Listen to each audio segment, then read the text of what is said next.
Hello, everyone, and welcome back to the Mrs. English podcast, your cozy little place to learn easy English through real, everyday conversations. I'm Lily. And I'm Tom, running on only 4 hours of sleep. So honestly, this episode is basically me asking for help. Okay, that is actually perfect because today we're talking about something almost everyone struggles with, calming your mind at night. Oh, this is personal. Very personal for me. Why? What happens? I get into bed, I close my eyes, and my brain says, "Great, finally some quiet time. Let's remember every embarrassing thing you said since 2009. The 2009 memories are back. Every night, free of charge. Nobody asked for this service." Mine is different. Mine is less embarrassing memories and more a sudden emergency to-do list. Like at 11 p.m., my brain says, "Did you renew your passport? What about that email from 3 weeks ago?" Your brain waits until you're lying down to bring up boring life tasks every single time. It's like my brain knows I can't do anything about it right now, so that is exactly when it wants to talk about it. That's so mean. Your brain is actually kind of evil. It is a little evil, yes. So today we're looking at why this happens and, more importantly, what actually helps. Real stuff, not just drink chamomile tea and good luck. Although we will mention chamomile tea at some point, let's be honest. Fine, but we'll make sure it deserves to be mentioned. Deal? Deal. And before we get into today's topic, can I tell you something quick? Uh-oh. Quick from Lily usually means not quick. Okay, fair, but this one really matters. Over the past few weeks, we kept hearing the same thing from learners. Learners who understand English, learners who know a lot of words, learners who have studied for years. But when someone asks them a simple, everyday question, their mind suddenly goes blank. Not because they don't understand. They understand perfectly. They just can't find their way to an answer that feels natural, an answer with a little detail, a little feeling, an answer that actually sounds like them. And honestly, that stayed with us. So we built something for that exact moment. It's called the Mrs. English Answer Builder. It's a calm speaking course that helps you turn short answers into warmer, fuller answers step by step. No complicated lessons, no pressure, just simple formulas, useful phrases, and speaking practice you can actually use. You'll practice building real answers slowly, from a small answer to something more natural, more confident, and more personal. And there's Speak with Lily style practice too, so you don't just read the answers, you say them out loud. We also wanted to make the Answer Builder easy to access. It is a paid course, but if you're a Mrs. English Club member, it is already included in your membership. And if you do not want to join the club, you can get the Answer Builder course separately. Either way, you get practical speaking practice to help you build longer, clearer, and more confident answers. And your support helps us continue creating calm conversations, useful lessons, and learning materials for this community. The link is below in the description. We always say Mrs. English is your cozy little place to learn English, and we really mean that. This channel grows because you keep showing up. So if this podcast has helped you even a little, and you want to support the channel while improving your speaking, take a look at the Mrs. English Answer Builder. The link is below. Small answers today, big conversations tomorrow. That's what we want for you. All right, now let's talk about calming the mind at night. So let's start with the obvious question. Why does this even happen? Why does the mind become so loud at night? Because during the day, we're too busy to listen to it. Yes, during the day there are messages, conversations, traffic, work, family, and 100 small distractions. The brain doesn't really get a quiet moment. So the brain is trying to speak, but the day is too noisy. That's a good way to say it. Then at night, everything becomes quiet. You lie down, the lights are off, no one is talking, and suddenly your thoughts have space. So the brain finally gets the room to itself. Exactly. And then it chooses the worst possible topic. Yes, it's like your worries finally get the microphone. That sounds too accurate. This is where anxiety can show up too. Yes, that heavy, worried feeling. It can become so loud at night, right? Anxiety is that nervous, worried feeling. Sometimes it's small, like, did I forget something? And sometimes it feels much heavier. So at night, the brain says, oh, the room is quiet. Great, let's bring all the worries. That is how it can feel, but in a strange way, I also find this a little reassuring. Wait, I get that. It feels good to know you're not the only one.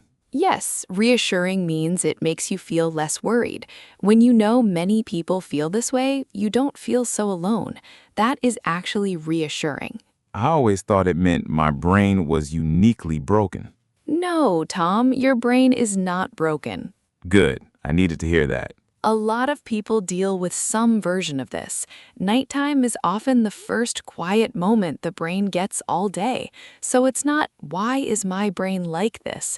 It's more like, why do many brains do this when everything becomes quiet? Yes, and that small change can help you stop blaming yourself. I like that. But my brain still chooses terrible topics. Yours chooses embarrassing memories. Mine chooses emails and passport problems. I once stayed awake for 40 minutes because I remember something strange I said in a job interview 6 years ago. What did you say? I'm not telling you Why not? because that memory is staying locked. Locked. But apparently it opens every night. Only for me. Very private club. One member, me every night. You know, it is funny, but it's also very real. Many people replay old moments at night. Yes. And the worst part is there's nothing to fix. It already happened. That's why sometimes we need to gently tell the mind, not tonight. We are not doing this now. I need that sentence on my bedroom wall. Honestly, many of us do. Okay, but before we talk more about thoughts, we have to talk about something that makes it worse for many people. Phones in bed. Uh-oh, here we go. You're calling me out right now, aren't you? I mean, a little. I knew this was coming the second you said phones because scrolling right before bed is basically the opposite of calming your mind. You're giving your brain more information right when it's supposed to slow down. Okay, I want to push back a little. Go on. I don't think phones are always the villain. For me, watching something light and silly like a funny video sometimes helps me switch off. I hear you. A funny video can feel relaxing, but even light content can keep your brain awake. The screen, the movement, the next video, the next post, it all tells your brain, stay awake, there's more coming. But if the choice is lying in silence with my 2009 memories or watching one funny video, I choose the phone. I see your point. Wait, really? Yes, I don't think the issue is always the phone itself. It's what you're doing on the phone. Okay, that makes sense. For example, doom scrolling before bed is very different from watching one silly 10-second video. Oh yeah, that's when you open your phone for 1 minute and suddenly you're reading bad news for half an hour. Exactly.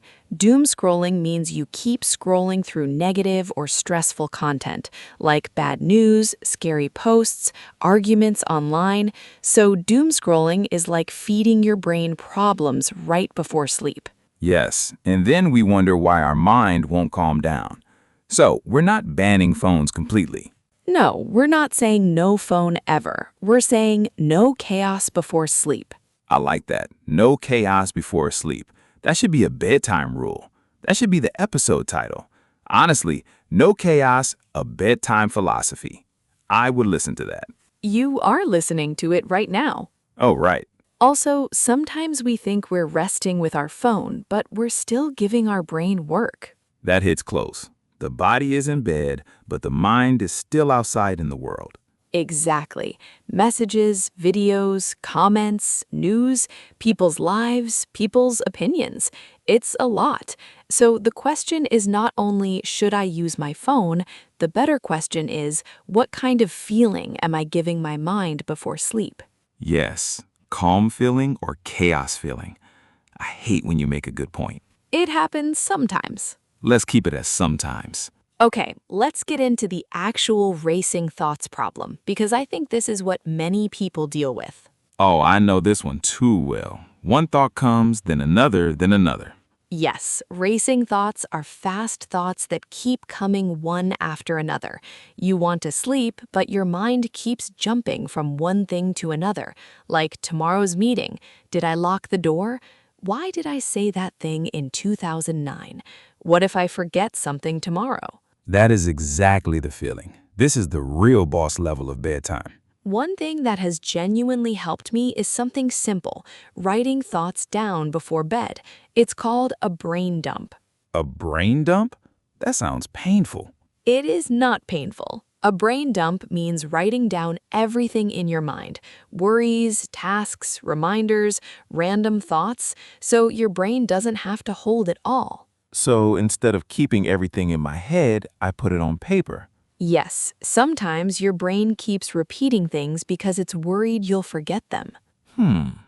So when I write them down, my brain can relax a little. Yes, because the information is not only living in your head anymore, it's somewhere safe. That actually makes sense. It's like telling your brain, I've got it. You can clock out. You can stop guarding it. I've never really tried that. I always thought journaling was more like a gratitude list, and I don't always feel grateful at 11 p.m. I understand. At 11 p.m., I mostly feel tired and annoyed. It doesn't have to be a gratitude list. It can be a worry list. It can be a things I need to remember tomorrow list. Okay, an angry list at bedtime. I could actually do that. Dear